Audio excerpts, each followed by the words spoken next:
Hello students, welcome to my YouTube channel maths Vidya classes. आज हम class 12th के NCERT का टॉपिक वेक्टर का एक्सरसाइज 10.2 का क्वेश्चन नंबर 11 टू 15 तक सॉल्व करेंगे। तो क्वेश्चन नंबर 11 है, so that the vectors this and this are collinear. एक बात जान लो कि दो वेक्टर कोलिनियर तब होता है या तो वो पैरेलल हो या तो वो एक ही लाइन में हो, ठीक है। और इसको रिप्रेजेंट करने का तरीका क्या होता है, b is equal to lambda A, vector b is equal to lambda A. तो हम वैसे ही करेंगे। अब वेक्टर ए, हम इस वेक्टर को ए रिप्रेजेंट किए हैं और इस वेक्टर को बी में रिप्रेजेंट किए हैं, ठीक है। इसको कंसिडर कर लिए हैं ए और बी। अब क्या किए, बी को फिर से हम लिए हैं, बी जो हमारा वेक्टर है -4i + 6j - 8k। यहाँ से हम क्या किए, -2 कॉमन निकाले हैं और 2i - 3j + 4k ये हो गया है। अब ये जो देख रहे हैं वो यही वेक्टर है, क्या है, जो हम ए वेक्टर कंसिडर किए थे वही वेक्टर यही है। तो इसके जगह पर हम ए वेक्टर पुट कर दिए, ठीक है।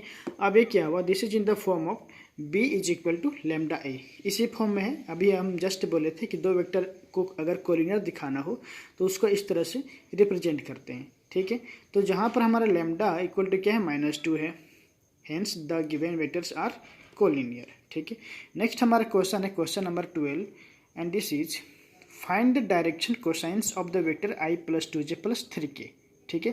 अब डायरेक्शन क्वेश्चन निकालने का क्या तरीका है, अगर आपके पास कोई वेक्टर दिया हुआ हो इस फॉर्म में, वेक्टर r कोई वेक्टर है और इस फॉर्म में दिया हुआ है xi + yj + zk, यानी कंपोनेंट फॉर्म में ये हुआ, तो इसको डायरेक्शन क्वेश्चन क्या होता है, जो हम लोग x y और z देख रहे हैं ना कोफिशिएंट, उसको mod ऑफ r से डिवाइड कर देंगे, ठीक है। जैसे x by mod of r, y by mod of r, z by mod of r।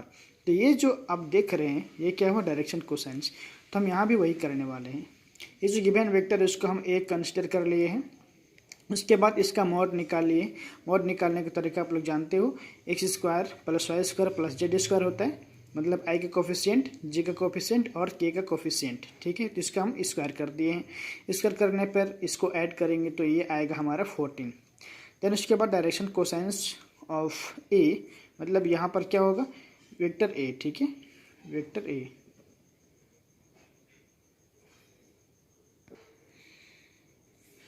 तो इसका डायरेक्शन क्वेश्चन क्या हो जाएगा, जो i का कोफिशिएंट है 1 उसको mod ऑफ a से डिवाइड कर देंगे, यानी कि √14। j का कोफिशिएंट 2 उसको √14, k का कोफिशिएंट है 3 उसको डिवाइड करेंगे 14 से, ओके। देन नेक्स्ट क्वेश्चन हमारा है and question number is 13, okay. And this is find the direction cosines of the vector joining the points this and this directed from a to b। हमें क्या निकालना है कि जो दो वेक्टर दिया हुआ, दो पॉइंट्स जो दिया हुआ है, इन दोनों पॉइंट्स का जो वेक्टर होगा उस वेक्टर का डायरेक्शन कोसाइंस निकालना है, ठीक है। दोनों पॉइंट से जो वेक्टर बनेगा उसका डायरेक्शन कोसाइंस। तो डायरेक्शन क्या है, a to b। अगर b to a बोलता तो उसका अलग आंसर आता, a to b अभी कह रहा है, ठीक है। तो given points are a and b। Position vector of A, तो ए का पोजीशन वेक्टर को हम लोग ओ ए से रिप्रेजेंट किए हैं और बी का पोजीशन वेक्टर को ओ बी से। ऐसे ही किया जाता है, इससे पिछले वाले वीडियो मैंने बता रखा है। तो फिर ए बी कैसे निकाला जाता है, ए बी निकाला जाता है ओ बी - ओ ए से, ये आप लोग जानते हो। तो ओ बी का वैल्यू यहाँ पर रखेंगे और ओ बी और ओ ए जब हम लोग सब्सट्रैक्ट करेंगे तो क्या निकलेगा, -2i - 4j + 4k, ठीक है। तो अब इसका हमें मोड निकालना है, मोड निकाल लिए, ठीक है। मोड निकालने के बाद इसका -2 का स्क्वायर हो जाएगा, -4 का स्क्वायर + 4 का स्क्वायर, फिर 4 + 16 + 16 ये आ जाएगा और ये आएगा √36, दैट मीन्स कि 6।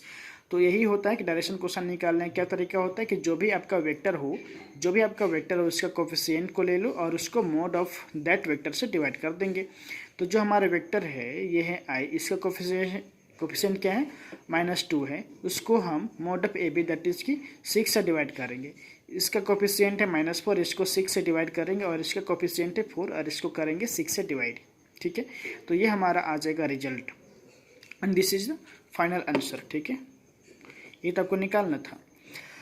And next question is question number 14, so that the vectors i + j + k is equally incline to the axis ox, oy and oz। हमारे पास 3 एक्सिस होते हैं, ox, oy एंड oz, ठीक है। तो ये जो आपको वेक्टर दिया हुआ है, आपसे कह रहा है कि वो जो वेक्टर गिवन है वो तीनों एक्सिस के साथ इक्वली इंक्लाइंड है, दैट मीन्स कि तीनों एक्सिस के साथ इक्वल एंगल मेजर कर रहा है। ठीक है, तो तीनों एक्सिस के साथ इक्वल एंगल वो बनाएगा। ठीक है, तो हम देखते हैं, सॉल्व करते हैं इसको। ये जो वेक्टर है इसको हम एक कंसिडर कर लिए और इसका मोड निकाल लिए √3। ठीक है, अब इसकी डायरेक्शन कोसाइंस निकाल लेंगे। क्या होगा, इसका कोफिशिएंट 1 है, इसको √3 से डिवाइड कर देंगे, इसका कोफिशिएंट 1 √3 से डिवाइड कर देंगे। अब आप ये देख रहे हो, जो भी ये होता है ना डायरेक्शन कोसाइंस, उसको हम लोग किससे रिप्रेजेंट करते हैं, cos alpha cos beta cos gamma से। ठीक है, तो यहाँ पर क्या हो जाएगा कि अल्फा बीटा को हम क्या मान रहे हैं, angles. Alpha beta and gamma be the angles made by A with positive direction of X Y and Z axis respectively. अगर ये आप ना भी लिखो तब भी चलेगा, क्योंकि हम लोग जानते हैं कि डायरेक्शन कोसाइंस को cos alpha cos beta cos gamma से रिप्रेजेंट किया जाता है। तो ये हम मान लिए हैं कि अल्फा बीटा और गामा क्या है, ये हम बता दिए हैं। ठीक है, उसके बाद कोस अल्फा यहाँ पर 1/√3 हो जाएगा, कोस बीटा 1/√3 एंड ये भी 1/√3। तो आप देख रहे हो तीनों वैल्यू सेम है, दैट मीन्स कि इसका जो एंगल आएगा अल्फा बीटा और गामा, ये तीनों का वैल्यू भी सेम आएगा, दैट मीन्स कि π/3। क्यों, क्योंकि कोस π/3 का वैल्यू होता है 1/√3। ओके, तो अब hence the given vector is equally inclined with OX Y and OZ। अगर आप इतना भी करके छोड़ देते हो ना, इतना भी, तो इसके बाद आप ये लिख सकते हो। ठीक है, देन इसके बाद हम देखते हैं question number 15। And question number 15 is that find the position vector of a point R which divides the line joining the 2 points P and Q whose position vectors are this and this in the ratio 2:1। आपको 2 point दिया हुआ P and Q जिसका position vector given है और किस ratio में है, 2:1 में। तो ये ठीक है, तो आपको किसका पोजीशन वेक्टर फाइंड करना है, एक पॉइंट R होगा जो इन दोनों वेक्टर को 2 पॉइंट मतलब इंटरनली और एक्सटर्नली, ठीक है, कट कर रहा हो। किस रेशियो में कट कर रहा हो, 2:1 रेशियो में कट कर रहा हो। तो उस पॉइंट का मतलब R का आपको पोजीशन वेक्टर फाइंड करना है। ठीक है, तो हम देखते हैं सॉल्यूशन क्या है।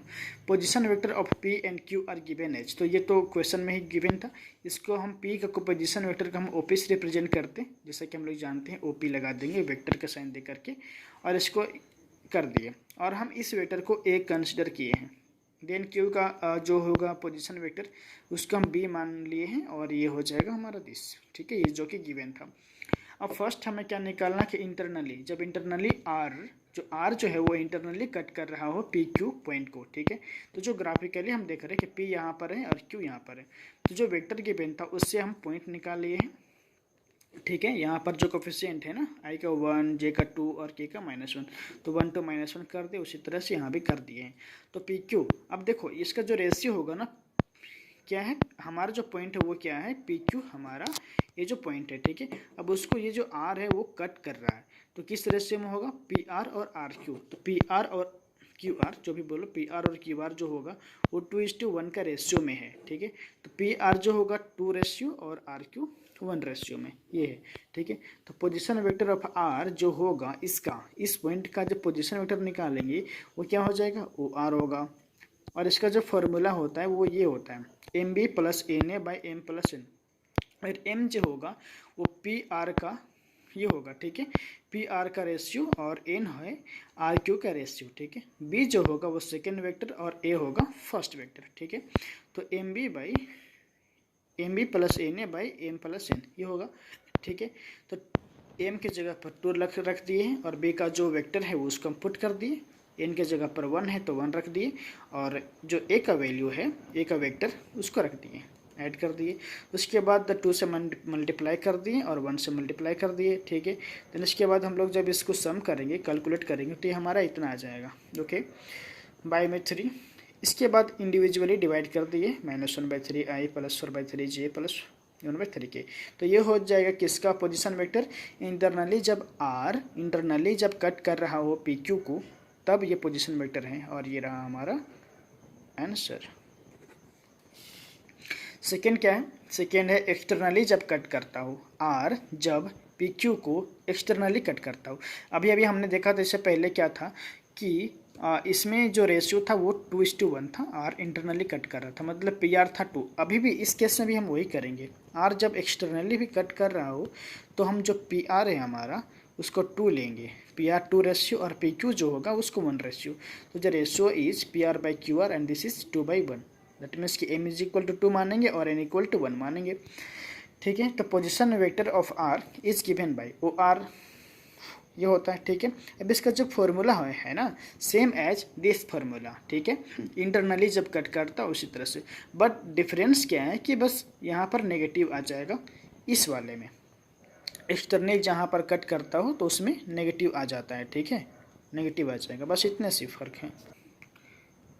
तो उसके बाद हम क्या किए कि जब बस 2 रख दिए हैं और B का वैल्यू रख दिए माइनस हम N का वैल्यू दैट मीन्स कि 1 लिख दिए और A का वैल्यू। जब इसको कैलकुलेट करेंगे तो हमारा इतना आएगा करके, फिर देखो -2i, फिर -i करेंगे तो -3i हो जाएगा। अब 2j - 2j करेंगे तो 0 हो जाएगा, 2k + k तो 3k हो जाएगा, बाई 1 करेंगे और ये हमारा final answer. This is the position vector of R which divides PQ in externally. Okay, hello students, तो आज के लिए इतना ही। ठीक है, नेक्स्ट हम डिस्कस करेंगे इसके जो भी रिमेनिंग क्वेश्चंस हैं, बाकी सारे नेक्स्ट वीडियो में मैं अपलोड करूँगा। तो उससे देखने के लिए आप ज़रूर मेरे चैनल को सब्सक्राइब कर दें और लाइक भी कर दें, ताकि मुझे आप लोगों से मोटिवेशन मिलता रहे, ताकि मैं वीडियो जो बनाता रहूँ। धन्यवाद।